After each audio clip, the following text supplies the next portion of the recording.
आज हमारा टॉपिक है पॉलीसेक्राइड। हमने टॉपिक शुरू किया था क्लासिफिकेशन ऑफ कार्बोहाइड्रेट्स। कार्बोहाइड्रेट को हम 3 क्लासों में डिवाइड करते हैं। हमने जो पहली पढ़ी थी वो क्या पढ़ी थी, मोनोसेक्राइड। उसके बाद हमने क्या पढ़े, ऑलिगोसेक्राइड। और आज थर्ड टाइप है कौन सी, पॉलीसेक्राइड। तो पॉलीसेक्राइड के सबसे पहले हम करैक्टर्स देखेंगे कि इसकी कौन कौन सी खसूसियात होती हैं। जो पॉलीसेक्राइड्स होते हैं ये बड़े मालिक्यूल होते हैं, यानी कम्प्लेक्स मालिक्यूल्स होते हैं। इसके बाद ये अबंडेंट इन नेचर, ये दुनिया के अंदर, कुदरत के अंदर बहुत ज़्यादा मकदार के अंदर पाए जाते हैं, ठीक है ना, दुनिया की चीज़ों के अंदर।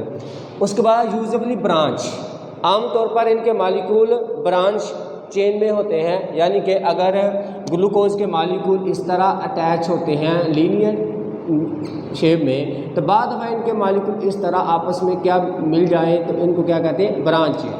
तो ज़्यादातर पर इनके मालिक्यूल बड़े होते हैं, ब्रांच चेन में पाए जाते हैं। इसके अलावा इनका जायका नहीं होता, ये टेस्टलेस होते हैं। हमने पहले पढ़े थे मोनोसेक्राइड वो ज़्यादा मीठे होते हैं, जो ऑलिगोसेक्राइड थे वो कम लेस स्वीट्स होते हैं, वो कम मीठे होते हैं।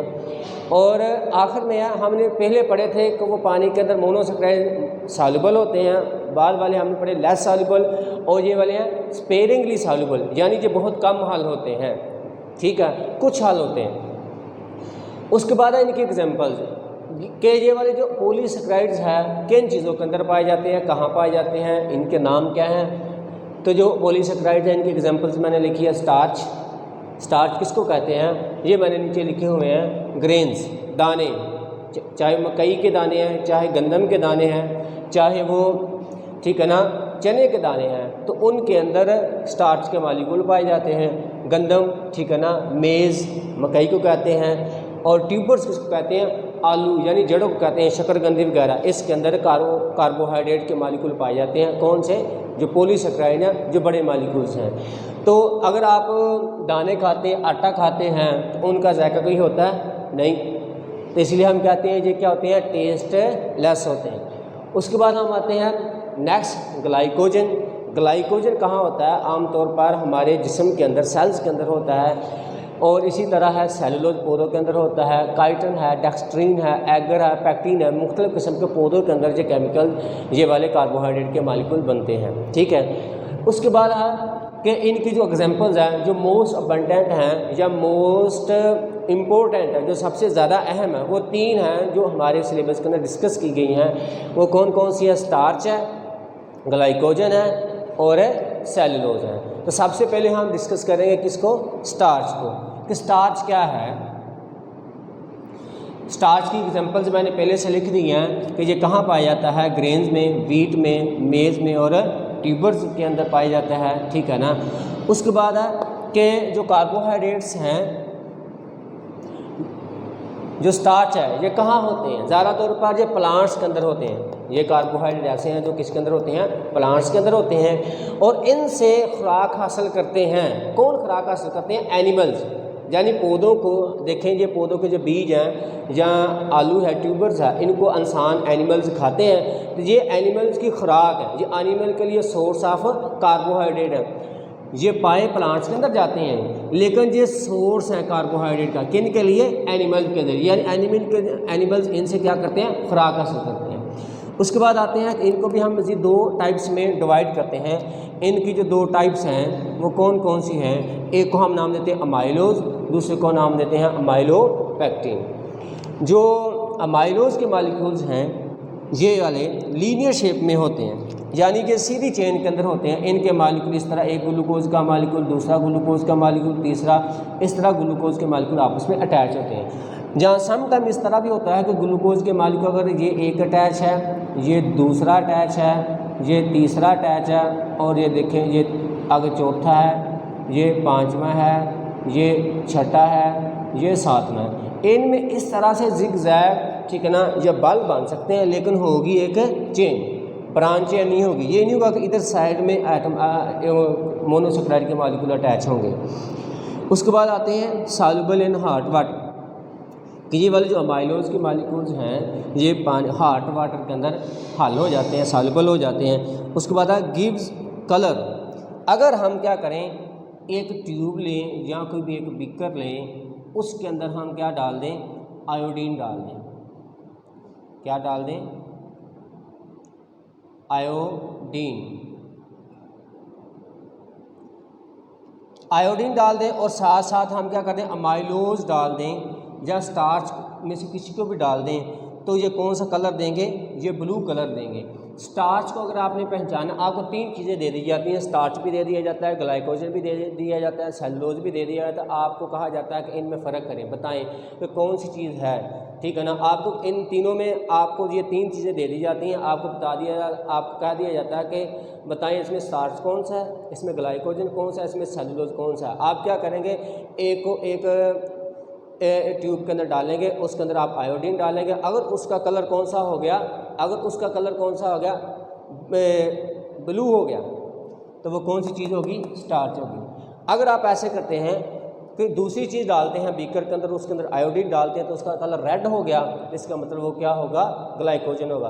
अगर आप तीसरी चीज़ डालते हैं, उसके अंदर आयोडीन डालते हैं, तो उसका कोई अगर कलर ना आया, तो उसका मीन है वो क्या है? सेलुलोज। इस तरह आप तीनों में पहचान कर सकते हैं। हम इसलिए कहते हैं कि अगर हम आयोडीन के साथ स्टार्च को डालते हैं, चाहे अमाइलोज को या अमाइलोपेक्टिन को, तो वो कौन सा कलर देती हैं? ब्लू कलर देते हैं, ठीक है।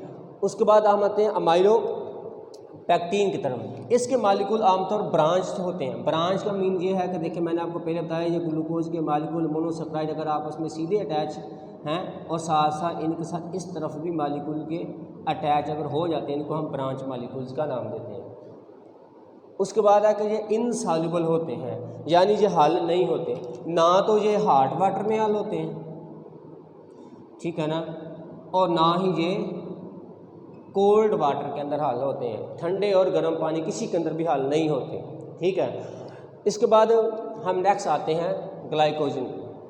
ग्लाइकोजन कौन से पॉलीसेक्राइड्स हैं, ये कहाँ पाए जाते हैं? जो ग्लाइकोजन के मालिक्यूल हैं ज़्यादा तौर पर मोस्ट अबंडेंट किसके अंदर होते हैं? मसल्स की सेल्स के अंदर और लीवर के सेल्स के अंदर होते हैं। ये कहाँ पाए जाते हैं? एनिमल्स के अंदर। एनिमल्स के अंदर कहाँ पाए जाते हैं? मसल सेल्स के अंदर पाए जाते हैं, और जो जिगर है इनके सेल्स के अंदर ये स्टोर होते हैं, ठीक है। उसके बाद है कि ये हमारे जिस्म के अंदर ऑल सेल्स के, एनिमल जानवरों के तमाम सेल्स के अंदर भी पाए जाते हैं, लेकिन ज़्यादा मसल और लीवर सेल्स के अंदर पाए जाते हैं। ग्लाइकोजन का एक दूसरा नाम भी है, इसको हम नाम देते हैं एनिमल स्टार्च। इसको क्या कहते हैं? एनिमल स्टार्च भी कहते हैं, ठीक है। उसके बाद है इनसॉल्युबल, के ये वाले वाटर के अंदर क्या होते हैं? इनसॉल्युबल होते हैं, ठीक है, ये हल नहीं होते। सिर्फ सॉल्युबल कौन से? अमाइलोज के मालिक्यूल हल होते हैं, ये वाले भी इनसॉल्युबल होते हैं। और ये कौन सा कलर देते हैं? अगर हम इनके साथ आयोडीन डालें, विद आयोडीन के साथ ये कौन सा कलर देंगे? अगर रेड कलर देगा तो ये वाला पॉलीसेक्राइड क्या होगा? ग्लाइकोजन होगा। लास्ट में हम आते हैं सेलुलोज। सेलुलोज के मालिक्यूल ज़्यादा कहाँ पाए जाते हैं? सेलुलोज के मालिक्यूल से मैंने लिखा most abundant in plant cell wall. अगर पौधे का एक सेल है, ये देखें, ये एक पौधे का सेल है, तो इसकी जो बाहर वाली वाल है इसको हम क्या कहते हैं? सेल वाल, ठीक है। और इसके अंदर एक और मेम्ब्रेन होती है, इसको हम क्या कहते हैं? Cell membrane. तो जो बाहर वाली सेल वाल है ना, सेल वाल के अंदर क्या पाए जाते हैं? सेलुलोज के मालिक्यूल पाए जाते हैं ज़्यादा तौर पर। उसके बाद इसने बेस्ट एग्जांपल दी है कि जो सेलुलोज की जो बेस्ट एग्जांपल है वो क्या है? कॉटन, रुई, ठीक है ना। कॉटन के जो कपड़े हैं ये सेलुलोज की एग्जांपल है। उसके बाद लिखा है डाइजेशन,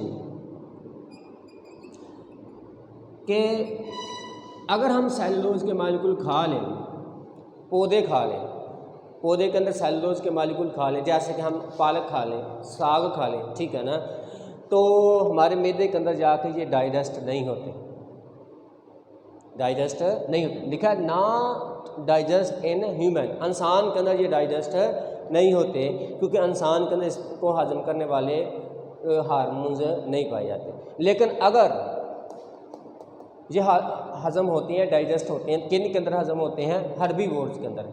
हर्बीवोर में क्या आता है? गोट आ जाती है, शीप आ जाती है, कैटल्स आ जाते हैं, 4 पाँव वाले जितने भी जानवर हैं, क्योंकि उनके आंत के अंदर, उनकी इंटेस्टाइन में बैक्टीरिया होते हैं, जीस्ट के मालिक्यूल होते हैं, या दूसरे माइक्रो ऑर्गेनिज्म होते हैं। क्या होते हैं? माइक्रो ऑर्गेनिजम्स, छोटे छोटे जानदार होते हैं। वो क्या करते हैं? वो हार्मोन खारिज करते हैं। जानवरों के इंटेस्टाइन के अंदर होते हैं ये वाले जानदार, और वो हार्मोन खारिज करते हैं, और वो सेलुलोज को क्या करते हैं? डाइजेस्ट करते हैं। यानी कि गाय भेड़ बकरी जो है वो क्या करते हैं? साग है, पालक है, पत्ते है, पौधों को खाते हैं, चारा खाते हैं, तो उनके पेट के अंदर जाके डाइजेस्ट हजम हो जाते हैं। लास्ट में है कि ये वाला जो सेलुलोज है, अगर हम इसको आयोडीन के साथ डालें तो क्या इसका कलर कोई आता है? इसका कोई कलर नहीं आता। तो आयोडीन के साथ ये कोई कलर नहीं देता। तो तीनों में फ़र्क करना हो, मैंने पहले बताया है। आप इस तरह करें, इसकी भी एक टेस्ट ट्यूब ले लें, इसकी भी एक टेस्ट ट्यूब ले लें, इसकी भी टेस्ट ट्यूब ले लें, और सभी के अंदर आप तीनों पॉलीसेकेराइड को डाल दें, और सभी के अंदर किसको डाल दें? आयोडीन को डाल दें। तो अगर स्टार्च होगा तो वो ब्लू कलर देगा, अगर ग्लाइकोजन के मालिक्यूल होंगे तो वो रेड कलर देगा, अगर सेलुलोज के मालिक्यूल होंगे तो वो कोई कलर नहीं देगा। इस तरह से हम तीनों में डिफ्रेंशिएट कर सकते हैं, और अक्सर ये शॉर्ट क्वेश्चन भी आता है। इसके अलावा और कौन सा शॉर्ट क्वेश्चन आता है? बाज़ दफ़ा ये वाला शॉर्ट क्वेश्चन आता है कि अमाइलोज और माइलोपेक्टिन में क्या डिफरेंस है? ये लीनियर होते हैं, ये ब्रांच होते हैं, ये सॉल्युबल होते हैं हार्ड वाटर में, ये क्या होते हैं? इनसॉल्युबल होते हैं। ठीक है ना। बाद इन दोनों में डिफरेंस आ जाता है शॉर्ट क्वेश्चन में। ठीक है ना। तो ये ब्लू कलर देते हैं, ये रेड कलर देते हैं, और सम टाइम इन दोनों में भी शॉर्ट क्वेश्चन आ जाता है। ठीक है।